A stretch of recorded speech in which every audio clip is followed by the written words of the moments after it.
Good morning, guys. Hope you have been well. Welcome to my channel. Welcome to today's topic where we'll be talking or tackling the situation where you want to buy fodder and you don't know the factor that you should consider. So, welcome to my channel. If you are new here, please consider subscribing. For the returning subscriber, thank you for your continued support. I appreciate a lot and I hope you are learning one or two things and you are putting into action whatever that have been talking about, and I hope you are still doing research more on dairy farming. Yeah. So today, guys, I would like to talk and to give you tips on things to consider when you are going to buy fodder. So, many farmers, or if you have many cows, most of the farmers they source fodder. They source fodder, and some don't know the tricks that are being used by those who are selling fodder. So the thing that you should consider when you are buying fodder, one, you should first of all know the stage of the fodder that you are buying. Yeah. And I give an example of let's say maize, yeah, corn or napier grass. If it is overgrown, yeah, the more it is growing, the cheaper it will be. But will it be beneficial to your cow? Yeah, the nutrient content of the fodder that you're buying, will it be or will it be helpful to your cows? You should ask yourself that such questions. Yeah. So the first thing that you should consider is the stage of the fodder that you are buying. Always consider buying fodder at the right stage. Yeah. And when we say at the right stage, if it is corn, the milky, when the corn is milky, this is the best time that you buy to make fodder, to make silage. If it is a super napier grass or napier grass, it should not be more than 3 meters. Why would you buy something like that? The nutritive value of that fodder is not high, so you should consider that. Another thing is the location. Where are you buying it? Yeah. So like now here in central Kenya, we have there are areas where there is hills. Yeah, and you're buying fodder at the bottom on the riverbed there. So the cost of transporting that fodder to the nearest road where you will be carrying that fodder, you have to consider that. Yeah, you have to consider that cost. Another cost that you should consider is the transportation cost from where you are buying the fodder to your dairy farm where it is located. So you should consider also that, because the cost you can buy a fodder for like a 1000. Yeah, but the cost of producing that fodder from where it is to your home be 5000. That makes no sense. Yeah. So you should consider even the location is very very important. When you should consider the location itself, the manpower that you are going to use, the people you are going to employ to carry that fodder from one place to another. So that's why I advise farmers, always buy the fodder that is nearest to your place. Yeah. And always take advantage of the harvest that people are having. If it is on a rainy season, there is a probability of high fodder, yeah, production, and you should grab that opportunity. So that's why I keep on telling farmers, save, always have a backup plan, always have capital, because any day, anytime you can be called and you be told that there is fodder somewhere, and if you don't have money, you're not going to get that fodder. So you should consider that. You should consider that. Always make sure you take advantage. If it is hay, like now we have a season for hay, people are harvesting boma roads, and they are in 20. So a bale is going like 2000, 200 currently. But as the time goes, it will keep on shooting. The prices will skyrocket. Yeah. So you should take advantage of the harvest as people they are having, and take advantage, buy as much fodder as you can. Yeah, that is another thing. Then we have talked about the quality. Remember, we are not feeding just the cow, we are feeding the bacteria in the cow so that it can produce more. It can be digested, it can be of use to the animal. And we feed animal based to for reproduction, production, for growth. yeah, you should consider that. So don't buy overgrown fodder. Like now you go and buy overgrown napier grass. That is not advisable. I wouldn't advise you on that. So always make sure you do on that. Another thing that you can do, you can miss a big rand. Like now here, we an acre goes for 10,000 per year, and that's 10,000 per year. Let's say you have 3 seasons. Yeah, you can be producing.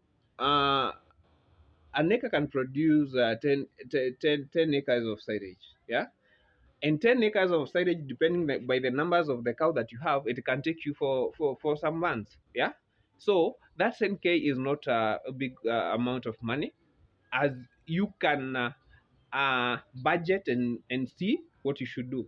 If you have land, you can be planting the expensive fodder that you buy.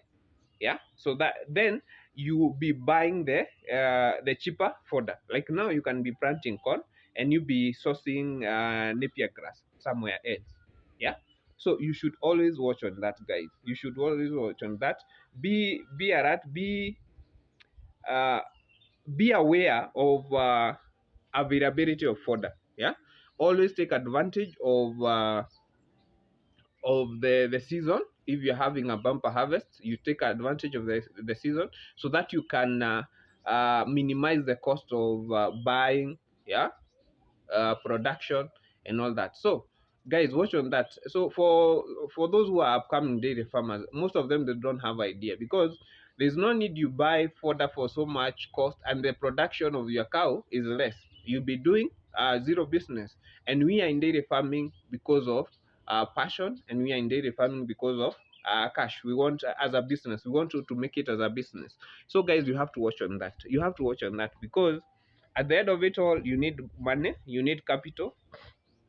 And don't be, you have to invest in something we call financial literacy. You must have the know-how on how to use money. Yeah, and that's why we said about record inventories. You have to have records so that you can know if you are making profit or you are going on losses. Yeah, and it's not good to go on losses. And sometimes you can go on losses, but make sure you are on the right path. Yeah, you're on the right path. So always try to minimize the cost of buying. And whenever you go to buy, make sure you negotiate. Yeah, don't be told this is some farmers, some fodder farmers, they take advantages of the drought season that we have had. They take advantage of that, and they sell you at a very, very high prices. Yeah, because they, so don't know how practice and research on how you could be a good negotiator, so that you can be negotiating on the fodder that you want, and the cost will come down. Yeah, the cost will come down. If And don't act desperate, you know. The thing is, I was in such a situation where I had never had fodder. So you wake up and you find your cows are moving, but you don't know where you are going to get fodder from. Yeah. So at that time you could act desperate, and whenever you are acting desperate, other people will take advantage on that. And because you have talked and you agreed, that person will not have any remorse on anything. So guys, don't act desperate when you are buying fodder. Yeah. Show the person that who is buying. You tell him or her, this fodder of yours is not at the right stage. Even if it is on the right stage, try to tell. You know what they do? They do some months, as in, you are milking like 20 liters, and you are selling it at 50 per day. So that is like 1,000 per day, and then that fodder is going to take you for like a week. So they say this fodder is 7,000, but they don't remember to they don't know it is not just fodder that you need to feed your cow to produce those litters. You need other concentrates and the rights. So always have that, the bargaining power. Yeah, know how to bargain, know how to negotiate. Yeah, and know how to relate well with people, and don't uh Some even some other dairy farmers take advantage of. They are buying fodder, but they are buying it at cheaper price. Yeah, even the fodder farmer is left frustrated. Always make a good reputation. If people know that uh, you buy fodder at the right price, so that you don't make to make the fodder farmer angry. Yeah, so that there is always next time. So treat those people well, those who are selling, but know how. No, have the budget. Always have a budget. You say this money is on fodder only. Yeah, once you have a budget on that, eliminate all the costs that know all the costs that you will incur, the transportation cost, the labor, because you are going to need manpower, the labor cost that you will need, and all that. Once you know that, and the fodder that you want to buy, depending on the quality, like you can buy sorghum. So sorghum, you can't compare the price of sorghum and the price of napier grass, or the price of corn. So they differ. So it's up to you to decide exactly which type of fodder that you want, and the nutritive value of that fodder. Yeah, so you have to watch on that. Yeah, especially cost. Nowadays the cost has gone up. The cost of transportation has gone up. So you should consider that. You should consider that. Yeah. If you don't have a vehicle, you can just do what we call window shopping. Know the driver that is going to ask you for lesser money than the other. But even the drivers, they know. Yeah, some are expensive and some are cheap. Yeah, so it depends with your bargaining power, and you have to know which one is cheaper, so that you can eliminate all that cost. And with that, guys, I know we will make this dairy farming a good venture. So I will be giving those small tips that I've encountered during the way, so that the upcoming dairy farmers, or those who want to venture in dairy farmers, know exactly what they are going into. Yeah, not all of us who would acquire or have a vehicle to be transporting fodder, milk, manure, all that. But you start from scratch. You keep on going. So like now, I started with the wheelbarrow, as you can see here. I started with the wheelbarrow, so you can keep on. You start from scratch. We said we treat dairy farming as a staircase. So each day, each level, you go each level. When you get tired, you just sit down, and then you figure out what you are doing wrong, and then you keep on climbing. You keep on climbing. And we say dairy farming is a journey, it's not a destination. So you never be you'll never reach. Yeah, so but you keep on progressing. Know how you define your own success, because never let success not be defined by other people. Define your own success. And with that, guys, I know we will keep on helping each other, so you can teach anybody. Yeah, so for me, I'm teaching this out of experience that I've had as a dairy farmer, and I believe we can go far as dairy farmers. We don't have to give up, even if the prices of concepts go up. We don't have to give up, because we always have something we call hope for better tomorrow. Never lose hope as a dairy farmer. Keep on fighting. Keep on fighting, guys. Yeah, it's not easy. It's not easy to be a good dairy. It's not easy to be the best dairy farmer, but we have to keep on pushing. We have to keep on fighting, and at the end of it all, you will thank yourself for the good work that you have done. So we are here on earth for a short time, but let's utilize that short time doing the best that we can, loving animals, doing all things in the best way possible. So I want to thank you for watching until there.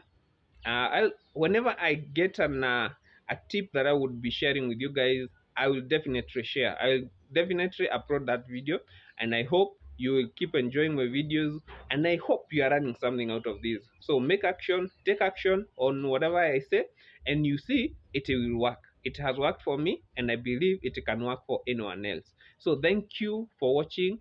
And for those who have not subscribed, please guys, please consider subscribing, so for that you can be seeing more of this and much more. So thank you, and may you have a wonderful time, and may God bless you all. Thank you.